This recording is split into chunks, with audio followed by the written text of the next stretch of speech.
Halo semuanya, selamat siang. Pada video kali ini saya akan menjelaskan tentang jenis-jenis diagram yang ada pada aplikasi Excel. Sebelumnya izinkan saya memperkenalkan diri. Nama saya Evelyn Stepan Situmorang. Saya dari kelas IFE sore dalam mata kuliah Otomasi Perkantoran. Baiklah, selanjutnya saya akan menjelaskan tentang jenis-jenis grafik yang ada dalam aplikasi Microsoft Excel. Jadi Microsoft Excel itu menyediakan berbagai jenis grafik atau chart yang berfungsi untuk menyajikan data dalam bentuk visual agar lebih mudah dibaca, dipahami, dan dianalisis. Grafik di Excel membantu pengguna melihat perbandingan tren, distribusi, dan hubungan antar data secara lebih mudah.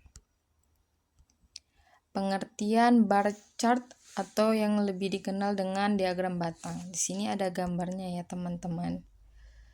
Jadi diagram batang ini adalah jenis grafik yang digunakan untuk menyajikan dan membandingkan data antar kategori dengan menggunakan batang-batang persegi panjang. Panjang atau tinggi setiap batang menunjukkan besar kecilnya nilai data yang diwakilinya. Semakin panjang batang, semakin besar nilainya. Bar chart biasanya memiliki satu sumbu X atau horizontal berisi kategori data misalnya jenis barang, kelas, atau merek. Yang kedua sumbu Y vertikal berisi nilai atau jumlah data misalnya jumlah, frekuensi, atau skor. Grafik ini sangat cocok untuk digunakan untuk membandingkan data antar kategori, menunjukkan perbedaan nilai secara jelas, menyajikan data yang bersifat diskrit. Contoh untuk diagram batang yaitu yang membandingkan jumlah penjualan secara merek dalam 1 bulan. Kesimpulannya, bar chart memudahkan pembaca melihat dan memahami perbandingan data secara visual dan cepat. Selanjutnya, line chart atau lebih dikenal dengan diagram garis. Ini adalah contoh gambarnya. Diagram garis adalah jenis grafik yang digunakan untuk menampilkan perubahan atau perkembangan data secara berurutan, terutama berdasarkan waktu, dengan cara menghubungkan titik-titik data menggunakan garis.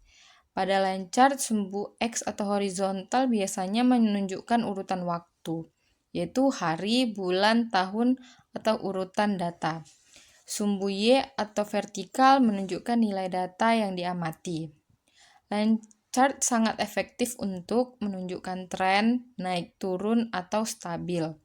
Yang kedua, melihat perubahan data dari waktu ke waktu, dan yang selanjutnya membandingkan beberapa tren dalam satu grafik, lebih dari satu garis. Contoh penggunaannya itu grafik suhu harian selama 1 minggu atau perkembangan penjualan bulanan suatu produk. Singkatnya, line chart membantu memahami pola dan arah perubahan data secara visual dan jelas dari waktu ke waktu. Selanjutnya ada pie chart atau diagram lingkaran. Berikut adalah contoh gambarnya.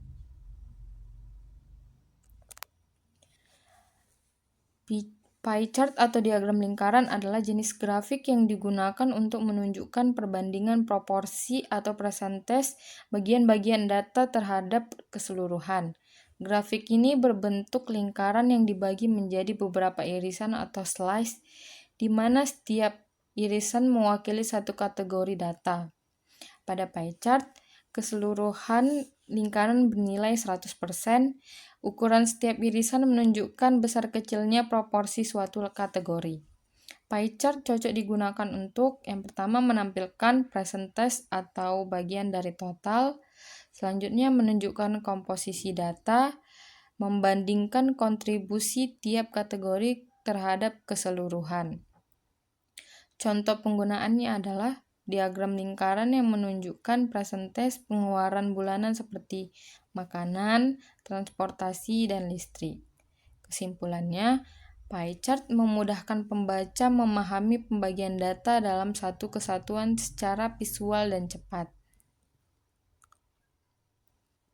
Selanjutnya ada histogram. Di sini kita bisa melihat ya contoh gambar dari histogram.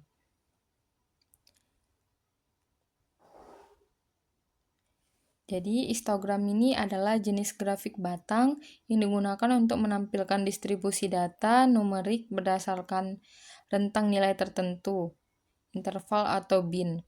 Batang-batang pada histogram saling menempel karena menunjukkan data yang berkesinambungan. Histogram digunakan biasanya untuk melihat penyebaran data, mengetahui pola data, misalnya data banyak di tengah atau menyebar, dan menganalisis frekuensi data numerik. Contoh penggunaan histogram itu adalah untuk distribusi tinggi badan siswa dalam satu kelas. Seperti pada gambar ini ya teman-teman. Selanjutnya scatter plot atau diagram pencar. Berikut adalah contoh dari gambar scatter plot atau diagram pencar.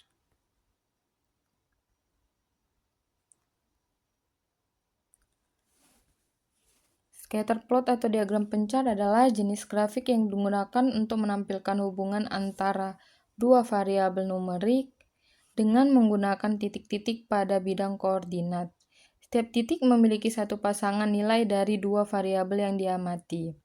Pada scatter plot, sumbu X horizontal menunjukkan variabel pertama, sumbu Y vertikal menunjukkan variabel kedua. Posisi titik menunjukkan hubungan antara kedua nilai tersebut. Nah, scatter plot biasanya digunakan untuk melihat hubungan atau korelasi antar dua variabel. Selanjutnya, mengetahui apakah hubungan bersifat positif, negatif, atau tidak ada hubungan. Selanjutnya, mengidentifikasi pola data dan outlier atau data pencicilan. Contoh penggunaannya adalah mengetahui hubungan antar jam belajar siswa dengan nilai ujian yang diperoleh. Kesimpulannya, scatter plot membantu menganalisis hubungan antar variabel secara visual dan jelas. Selanjutnya, ada box plot atau diagram kotak. Berikut adalah contoh dari gambar box plot in Excel ya.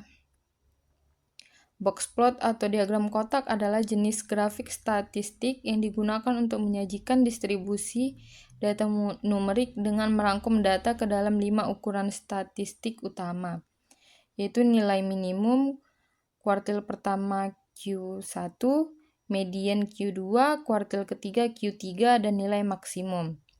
Box plot terdiri dari kotak box menunjukkan rentang antara Q1 dan Q3 yang disebut interquartile range atau IQR.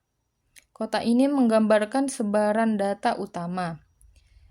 Yang kedua, garis di dalam kotak menunjukkan median, yaitu nilai tengah data. Yang ketiga, kumis atau whisker, yaitu garis yang memanjang dari kotak ke nilai minimum dan maksimum data yang masih dianggap normal. Yang keempat, titik di luar kumis jika ada, yaitu menunjukkan outlier, yaitu data pencilan atau nilai yang jauh berbeda dari sebagian besar data. Box plot digunakan biasanya untuk melihat penyebaran dan variasi data. Yang kedua, membandingkan distribusi beberapa kelompok data. Yang ketiga, mengetahui nilai tengah median secara tepat. Yang keempat, mendeteksi adanya outlier. Contoh penggunaannya adalah menganalisis variasi dari nilai ujian, distribusi gaji karyawan, atau sebaran tinggi badan dalam suatu kelompok. Kesimpulannya adalah box plot sangat berguna untuk analisis statistik karena mampu merangkum data kompleks menjadi tampilan visual yang ringkas dan informatif. Sekian dari penjelasan saya tentang jenis-jenis diagram yang ada dalam aplikasi Microsoft Excel. Demikian, semoga teman-teman dapat memahaminya.